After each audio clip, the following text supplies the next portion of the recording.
Hello and welcome to the Personnel Today HR podcast, brought to you by Deal. Deal, hire, manage and pay anyone, anywhere. I'm Rob Moss, editor of Personnel Today, and I'm joined by our regular contributing editors, Joe Farragut and Adam McCulloch. Welcome both. Hello. Hi, hello. And we're very pleased also to be joined by employment law expert Darren Newman. Welcome, Darren. Hi, Rob. Thanks for having me. Each month, we look at some of the most significant HR stories of the past few weeks and examine the implications for HR practitioners and employers. In this month's episode, we're looking at, you've guessed it, the Employment Rights Act and its transition from a bill to an act before Christmas, including particularly the key concession that ministers made on unfair dismissal. We'll also be looking at the recent controversy surrounding Grok and the creation through artificial intelligence of deepfake, sexualised images, and what this could mean for the workplace and HR. And we're going to talk about the Traitors, the BBC TV series, and what HR might be able to learn from how the faithful work together, and perhaps a few insights into who gets booted out first.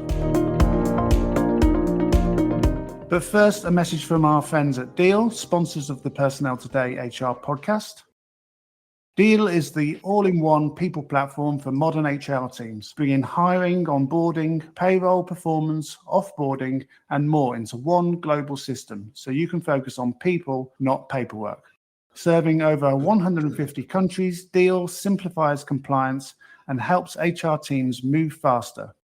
See what hiring without borders looks like. Visit deal.com, that's DEEL.com/personnel to book your demo. That's DEEL.com/personnel. Okay, let's kick off. We'll cast our minds back to autumn's ping pong. The Employment Rights Bill was, of course, a central pledge of the Labour Party's general election manifesto.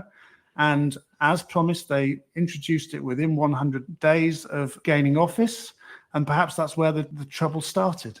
You're absolutely right. I think I'm not entirely sure that people appreciated that there's a difference between presenting legislation and implementing the measures that the legislation is covering. So doing something within 100 days isn't actually effective if what you end up with is a rather rushed piece of legislation with perhaps some bad decisions that have been made that haven't been consulted on properly in advance, need extensive amendment as it creeps through Parliament, and then what comes out at the end is not necessarily going to achieve what the government hopes it's going to achieve. But we're at the start of a long story, I think, around the implementation of the Act.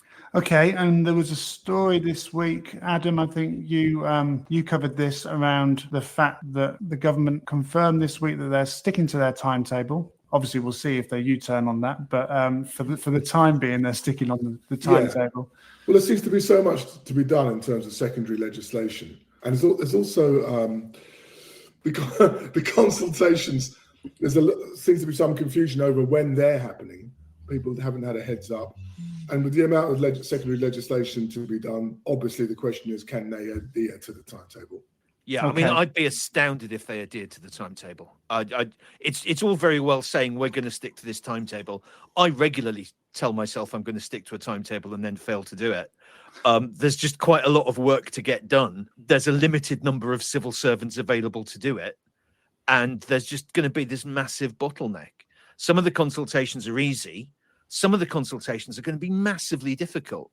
If you think about the guaranteed hours, and which is the way in which the government's trying to tackle 0 hours contracts, I've never seen a more complicated provision in employment law. I don't know anyone who knows how it's going to work in practice. The regulations have to make about 15 different decisions, I think, covering really major issues. They're currently planning that this will be implemented sometime in 2027, but I think they said they'd start consulting on it in the autumn of 2025. Well, we haven't seen a consultation yet. And of course, the reason they couldn't really start consultations in the autumn was because the bill was still going back and forth between the Commons and the Lords. So it did take a bit longer than they thought, yeah. Yeah. What were the main sticking points then, Darren? Well, it's odd. By the time you get to the end of the parliamentary process, to the stage that I'm absolutely delighted that the formal name for it is ping pong. I think that's brilliant.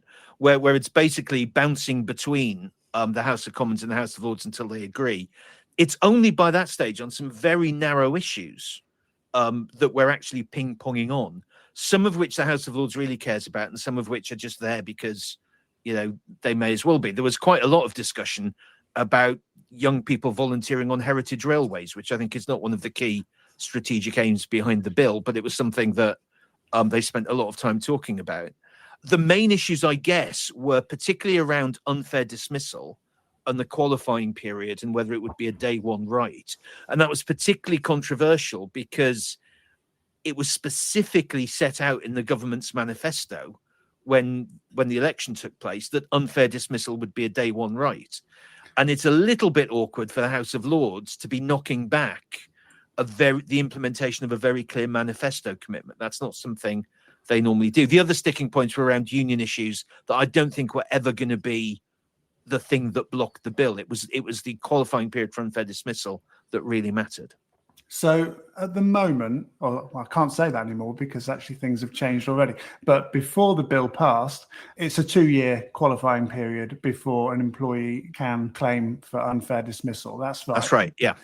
And then the government was proposing a day one right, which I don't think any other country in the world has got. I think South Africa. I don't think so. No, I always worry a little bit about international comparisons because our unfair dismissal right doesn't map comfortably onto how other countries necessarily deal with someone losing their job in circumstances they might object to. There are different industrial relations systems. There are different social security systems.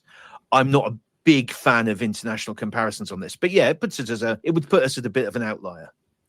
Okay, so ministers stuck with the plan for day one until ping pong number 3, I think. And yeah, very late in the day. So what happened at the end of November? Could you just fill us in on that? Well, it was all quite shady, to be honest, because I certainly didn't know that this was happening.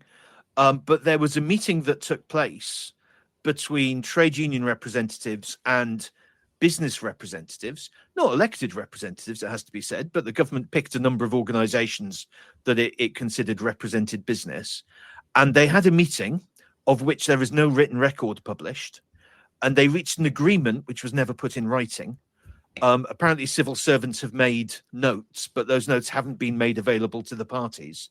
So people may have different recollections of exactly what was agreed. But a deal was done and a press release was issued saying that the government had agreed that instead of unfair dismissal being a day one right, we would move to a 6-month qualifying period. And that would also allow them to lift the cap on unfair dismissal compensation. And I have to say, that's possibly the most startling sentence I've ever read in a press release. I think there was immediate sort of, communication between lots of employment lawyers going, hang on, they're doing what? Because there'd been no hint of that at all in the year that the bill had been going through Parliament. It was exactly those words, lift the cap. Yes.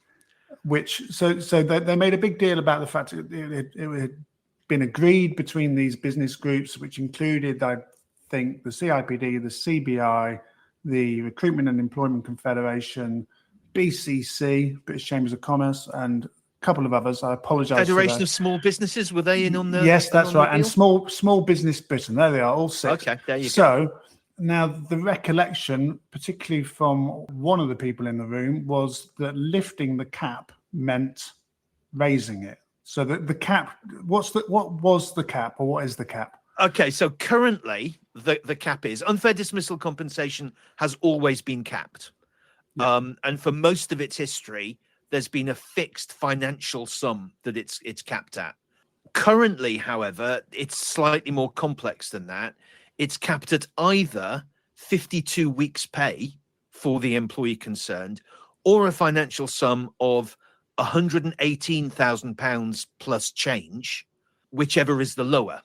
So that means that if you earn £40,000 a year, then in very broad terms, your compensatory award is capped at £40,000. But if you earn £200,000 a year, in very broad terms, your compensation cap is 118,200 and whatever it is pounds. So that's currently how it works. So when you see the phrase lifting the cap, people had some different interpretations of exactly what that meant. And we know that the government has now confirmed that lifting the cap means abolishing it, like lifting an embargo. Yeah, I mean, to be honest, when I read lifting the cap, I think if you lift a cap, you remove a cap. But I've had some, long conversations with people about various ways of removing headgear and whether you're raising something, lifting it, putting it higher, or removing it. But I think lifting a cap means removing a cap. But that doesn't matter anymore because we know what it means, because it ended up in the bill, and the compensation limit is simply removed. There is going to be no limit on compensation for unfair dismissal. A lot of people have got quite worried about this in terms of the implications for it. The government has defended by saying that the median unfair dismissal compensation awarded at employment tribunal is $6,000 or something like that. Yeah, it's just under 7, I think, on the latest figures. I mean, lots of things annoy me about this bill. I think that defense is possibly the most annoying thing I've come across, because it's a complete red herring. If you look at the actual awards that are made for unfair dismissal, the thing that's striking about them is that there are very few of them. So that median figure is derived from, I think, about 465 actual rulings. Now, figures are a bit tricky because the government's database hasn't been working very well for the past few years, but there are something like 16 to 20,000 unfair dismissal claims every year. Right. Of which we're looking at 460 actual awards, because 80% of unfair dismissal claims settle. So what we need to be looking at is not what tribunals are awarding, but what people are settling for.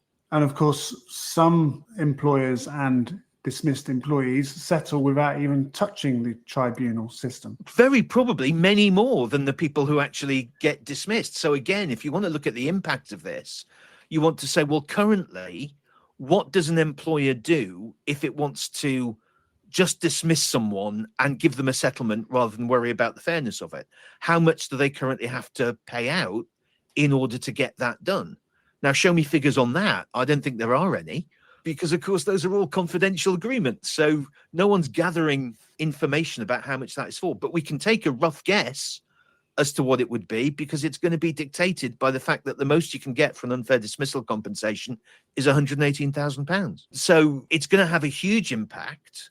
I think there are basically 2 categories of employee that I think are massively impacted by this.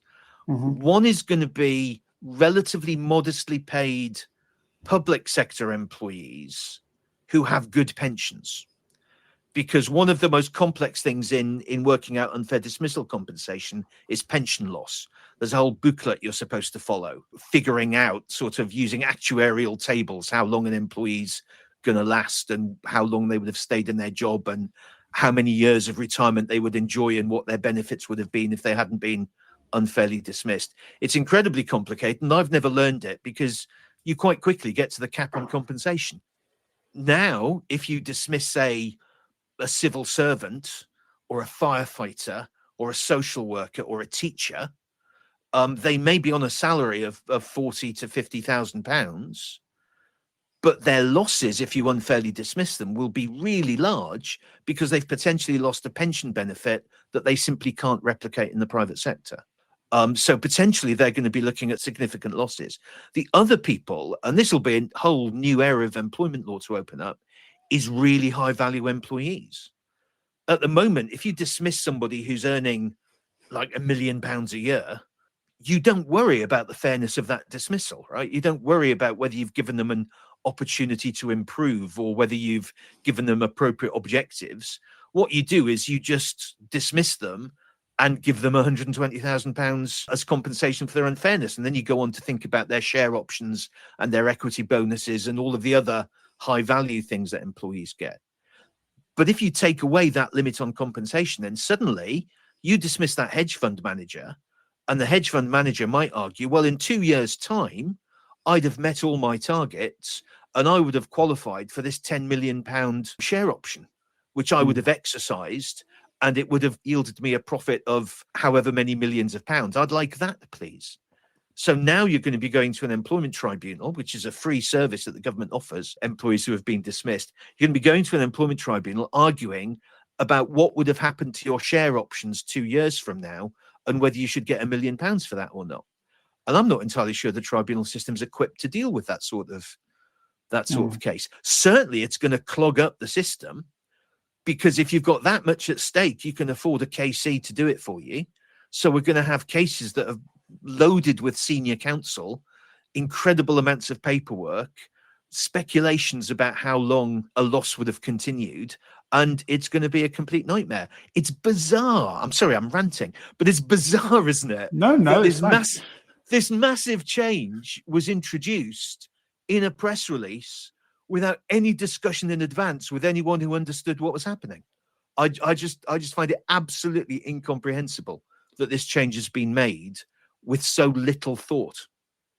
Are the government aware of this now? Are the figures in the government aware of those possibilities? A Labour government is not short of employment lawyers advising them, right? There are plenty of people who know their employment law pretty well, who are close to the government, or until the last reshuffle were members of it. So they know. It's a question of whether they feel that they've got to do this in order to get the bill through. That was the deal they had to do. It's one of the reasons I'm so annoyed about this justification about the median awards, because I think it's a failure to actually engage with the actual argument. They must know about these issues. They're just not discussing them, and I don't see that they're making the preparations that they need to make in order to be ready for it. So are we expecting a consultation from the government on unfair dismissal? Well, I mean, what are you going to consult on? It's a consultation is, we've got some ideas about how we might change things. What do you think? Well, this is in the bill. It's happened, right? It's not in force yet, but it would be pretty odd to pass a piece of legislation and then consult about whether that was a good idea or not. Should we bring it into force? There isn't an alternative way of bringing it into force. The Act simply repeals the provision that caps unfair dismissal compensation.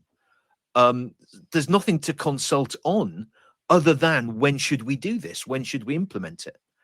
And if the answer comes back, well, let's not do it for a good while, then I imagine there will be some internal disagreements about that, because that was the deal. Because when the government was suggesting a day one right, alongside that were the complications of statutory probation periods and what they called initial periods of employment. I'm not sure if they were the same thing or not. It wasn't clear whether they were the same thing or not. That's one of the reasons it was such a complicated provision. So that's no longer needed. That's all gone. And they've already confirmed that this will come into force, as in a 6-month qualifying period will be applicable from the 1st of January 2027. Yeah, and that was part of the deal as well. It's not written in the Act that that's the commencement date, but Kate Dearden, the Minister for Employment Rights, made that commitment when introducing the change to Parliament as part of the reason why it's worth doing this deal, because that's earlier than they were planning to introduce unfair dismissal as a day one right. So it's part of the deal that it will be introduced in January. So Darren, does that mean that some of the changes are effective now or very soon? Well, in a sense it does. People have got more worried about this than they need to, I think. One of the points that was made in Parliament was that the new qualifying period will apply to anybody who is dismissed in January 2027 or later. So the question is whether in January 2027 you have 6 months service. That means that if you're recruited in, say, June 2026, you will have 6 months service by the time this new right comes in. That means that when you recruit somebody this year, they've already got effectively a shorter qualifying period than 2 years. The current qualifying period is 2 years, in the sense that if you dismiss someone today, they must have 2 years service to bring a claim. But if you recruit somebody today, they will qualify for unfair dismissal just under a year from now. So you might argue that, there's an effective tapering of the qualifying period. It's not retrospective. I think it's wrong to call it retrospective, because the unlawful act The thing that we're making unlawful is dismissing somebody unfairly. And that dismissal takes place after the measure has come into force. It's just the people who qualify for that right will already be in place. And do you think HR teams are aware of this, or is this going to come as a surprise to them? I think HR has been confused by a number of things to do with this. I think partly the bill faffing around with this initial period of employment and statutory probation periods and talking about that for a full year before completely abandoning the idea has probably caused some confusion. And I pick up that a lot of people are still thinking about, well, what if we have a probation period? Does that make it okay? And I think because we'll now have a qualifying period that rubs up very close with the end of a normal probation period, which might be 6 months or might be 3 months, extendable for 3 months, people are going to have to be very careful about whether someone who fails probation qualifies for unfair dismissal or not. Because it's perfectly possible to have someone go through a 6-month probation period. You don't get round to saying, actually, this turned out to be a bad idea, and so we're dismissing you. You don't get around to doing that until towards the end of the 6 months. And because there's a quirk in the qualifying period, which is that if I dismiss you with immediate effect, I still have to add on a week's notice to your qualifying service so that your effective date of termination is a week from that date. If I leave it until the last week of your probation period, that's 6 months, and I dismiss you, even if I dismiss you with immediate effect, you will still qualify for unfair dismissal. Now, you might argue that's fine because, of course, I'll still fairly dismiss you at the end of your probation period because genuinely you turned out not to be very good. But I think most employers would want to be able to dismiss during probation, safe in the knowledge that the reasonableness of their dismissal isn't going to be scrutinized by a tribunal. So I think they're going to have to look carefully at how probation periods work. And either we'll see a lot of 5-month probation periods, which I think might be one way of dealing with it, or you just get employers being more careful not to wait until the very end of the probation period before they decide to dismiss. Because the thing that matters is, do you have the qualifying service? Do you have 6-month service? That's what determines whether you can claim unfair dismissal or not. It doesn't matter whether you're in a probation period or not, because a probation period is not statutory. The government abandoned those plans. It's simply a matter of the arrangements between the employer and the employee. It's contractual if it's anything, but it doesn't interact with the statutory right to claim unfair dismissal, except as a background circumstance that might affect how reasonably you've behaved. Darren, is there a case that claimants will be able to go to unfair dismissal as their primary route through a tribunal rather than turning to something like discrimination or whistleblowing like they currently do? Yeah, I mean, that is an argument that one of the benefits of uncapped compensation is that there's less of an incentive to try and squeeze your facts into a discrimination claim or a whistleblowing claim. I think everyone who works in employment law recognizes that that does happen, that sometimes you do just bend over backwards to try and find a public interest disclosure somewhere in your communication with your employer so that you can try and escape the cap on compensation. I'm skeptical that that will happen a lot. In a discrimination claim in particular, you have an injury to feelings award, which can go up to say £50,000 in a serious case or higher. So I think people will be reluctant to abandon that. Also, if you're bringing a claim, it doesn't cost you extra to bung in an extra claim for whistleblowing or discrimination. So why wouldn't you do it? It makes it more complicated for the other side to deal with. So that helps you with settlement. So I'd be surprised if there was a huge change. But it's certainly true that if someone just feels they've been unreasonably treated, they can get full financial compensation, at least for that, without having to come up with some special ground that puts them in a category that has uncapped compensation. So maybe we'll see some benefit from that. Perfect. Thank you, Darren. Right, still to come, we're going to talk about deepfakes and after that, the traitors. But first of all, over to you, Joe.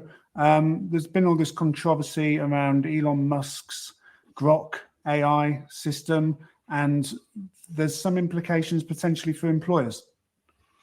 Absolutely. Yeah. So we're looking at Grok is currently being investigated by Ofcom because it has been allowing users to create sexualized images, and some people have been using the tool to create sexualized images of children and of some public figures, including MPs.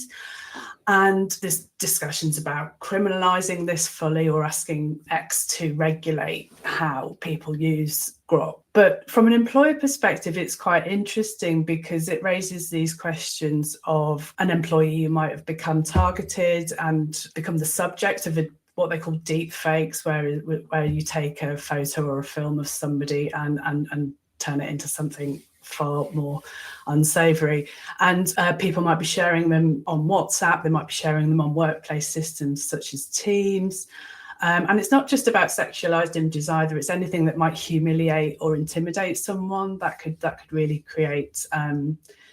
I think ACAS, for example, would say that should be treated as a workplace harm. It's really raising questions about what HR should be doing about such images being shared or videos being shared, even audio being shared. In a way, some of this technology, it's always been available, but I guess what AI has done is made it extremely easy. And Exactly. more accessible for people to do this stuff. So what scenario do you think an employer might face around this?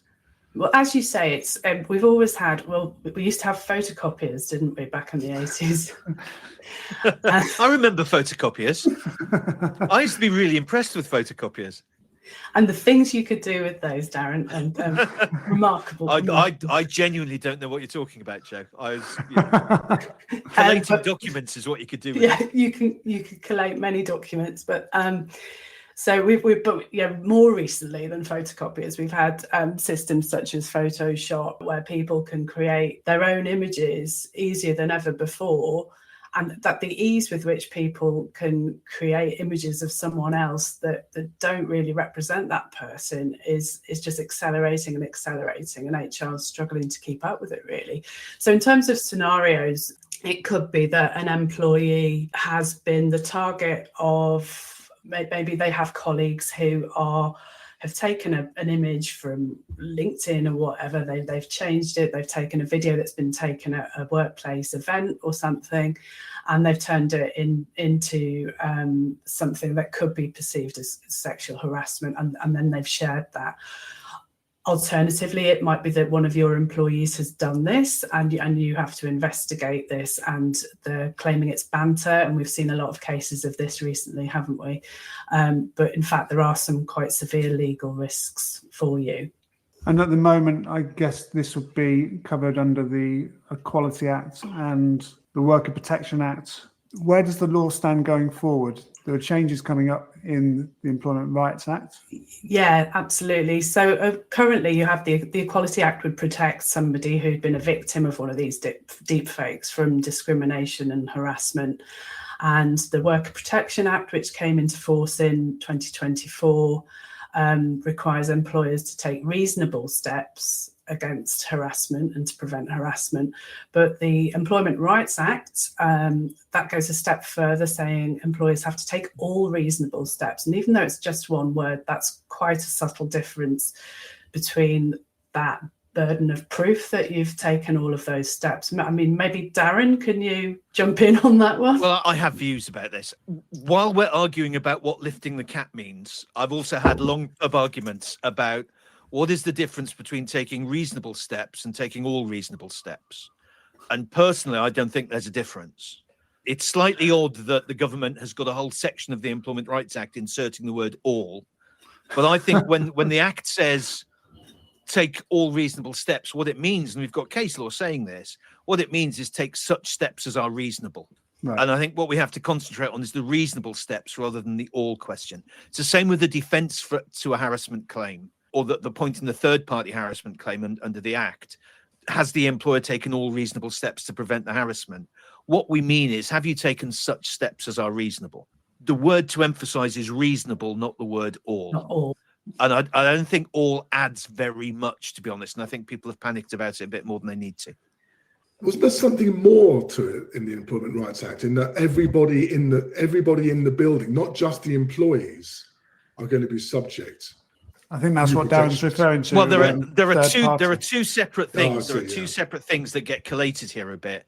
One is the duty to take reasonable steps, open brackets, all reasonable steps, close brackets, to prevent sexual harassment, which is conduct of a sexual nature. And that also covers harassment by third parties, by members of the public and that sort of thing.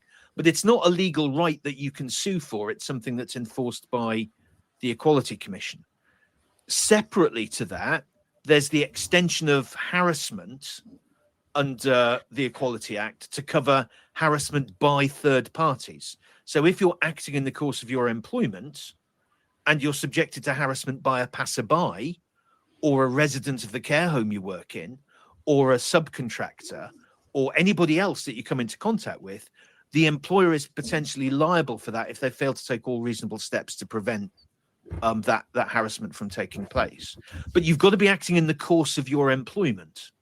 That's the thing about harassment in terms of a legal risk. So one of the things I was thinking about these deep fakes is there's an issue sometimes about whether what someone has done is something they've done in the course of their employment, and whether the harassment that someone suffered is harassment they've suffered in the course of their employment. Because if what we're doing is, doing stuff on Grok outside working hours, it's not necessarily in the course of employment. And while it's a valid misconduct issue for the employer to deal with, there's at least a question mark about when it becomes a harassment claim. And I think since we all work at home now and we've all got Teams on our computer, there's a real blurred line that the case law hasn't explored yet about when you're acting in the course of your employment and when you're not, if you're using these tools that the employer's given you to do something that's not connected with your work. Yeah, and I suppose there's also the questions around how you interact with suppliers, or if you're in an industry where you go to a lot of client meetings and there's a lot of, you develop personal relationships with clients and relationships where you might share something on WhatsApp, or, where does the line get drawn on that? And where is that in the course of work? And where does that pose a legal risk? It's something that they have to deal with. It's not clear at all. And the courts tend to take quite a flexible view of it. It's almost like they're making a moral decision as to whether it's appropriate to hold the employer responsible for this.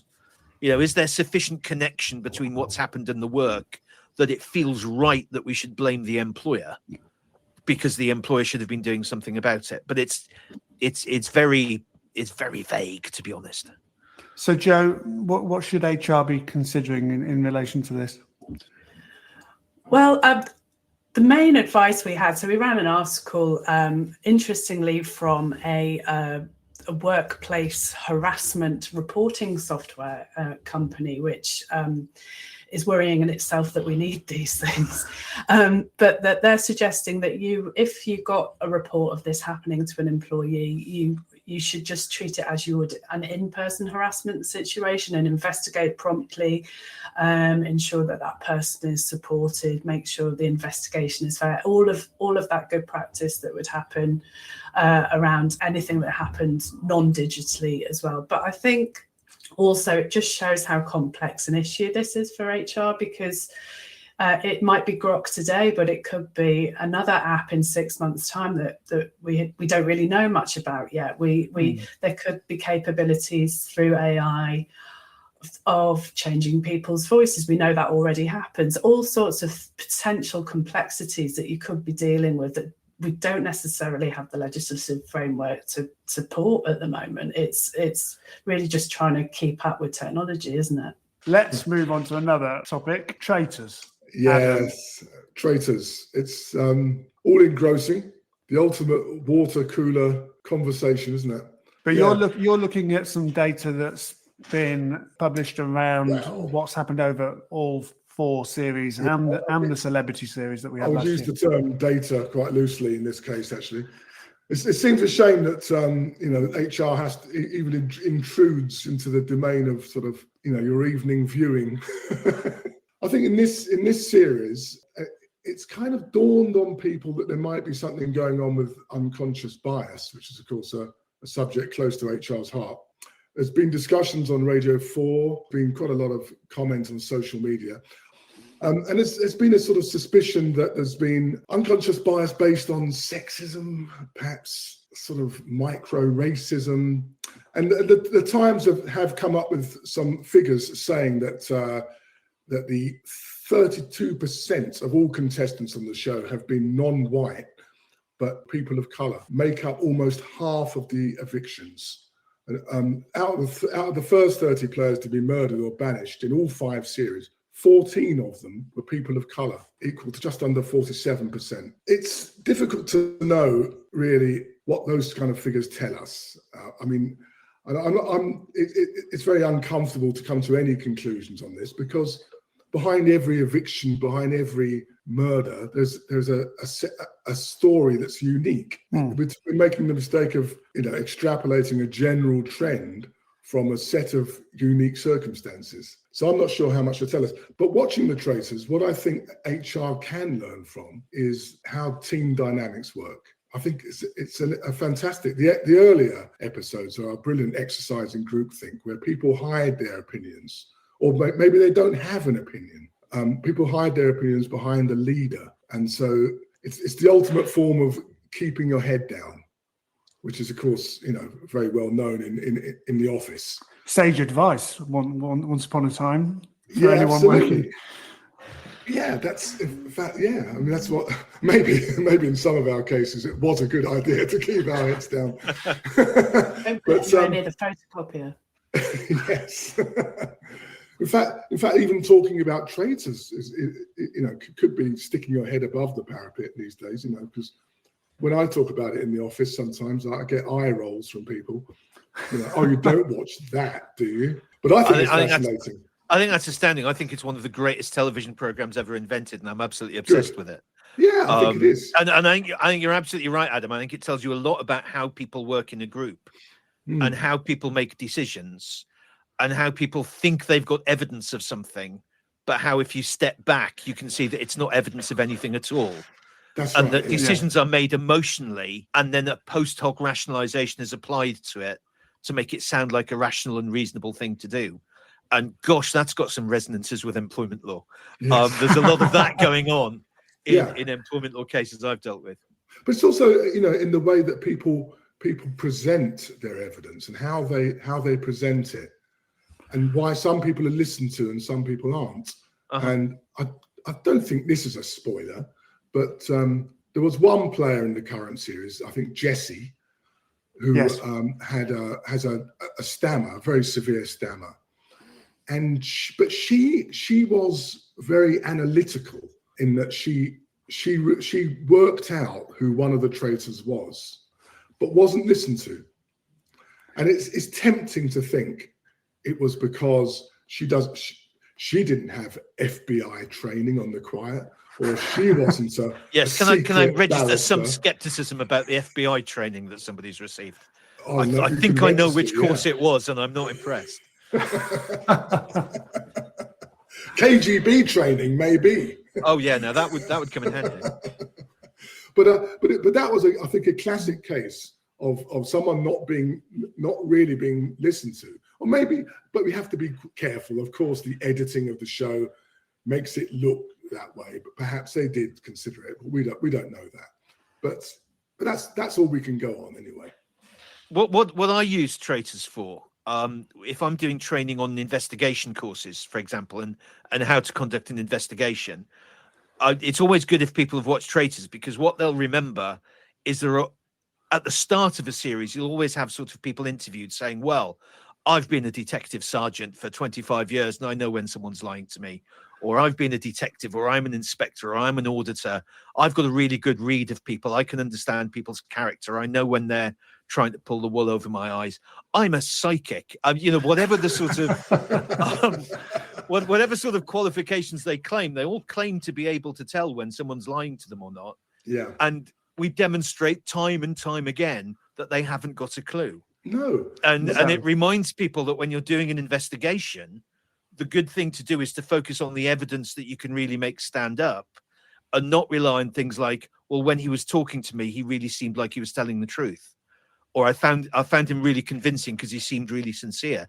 You haven't a clue. You know, people who are lying to you can sound nervous, can sound confident. People who are telling you the truth can sound nervous and can sound confident. It's not a good indicator. And they certainly give judges that training in judicial training to be very wary of making judgments about how people are coming across, to extend that to widespread views about their credibility and whether they're telling the truth and everything. Try to focus on evidence that really tells you something that stands up to an actual fact, rather than something that's a general impression. I think Traitors is a good object lesson in that.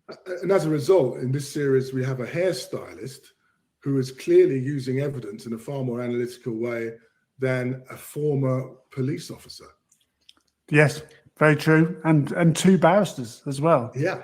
Yeah, can I just say, I'm absolutely astounded that people didn't spot immediately that Harriet was a barrister, because when she was doing her cross-examination of Hugo, every single ounce of her being was barristery.